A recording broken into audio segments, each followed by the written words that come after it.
তোমাকে চাই, শুধু তোমাকে চাই। 1996 সালের 6 সেপ্টেম্বর রাজধানী স্কটল্যান্ডের বাসা থেকে চিত্রনায়ক সালমান শাহের মরদেহ উদ্ধার করা হয়।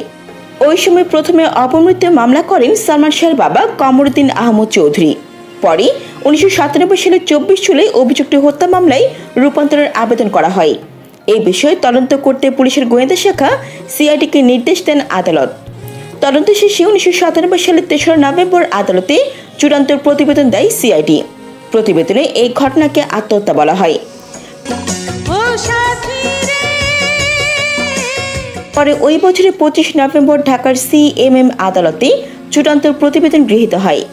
তবে প্রতিবেদনটি প্রত্যাখ্যান করে রিভিশন মামলা করেন কমরুদ্দিন আহমদ চৌধুরী। পরে 2003 সালের 19 মে মামলাটি বিচার বিভাগীয় তদন্তে পাঠান আদালত। দীর্ঘ 11 বছর পর 2014 সালের 3রা আগস্ট আদালতে বিচার বিভাগীয় তদন্তের প্রতিবেদন দাখিল করেন মেট্রোপলিটন ম্যাজিস্ট্রেট ইমদাদুল হক। ওই প্রতিবেদনে সালমান শাহের মৃত্যুকে অপমৃত্যু বলা হয়। কমরুদ্দিন আহমদ চৌধুরীর মৃত্যুর পর ছেলে হত্যা মামলার বাদী হিসেবে অন্তর্ভুক্ত হন মা নীলা চৌধুরী।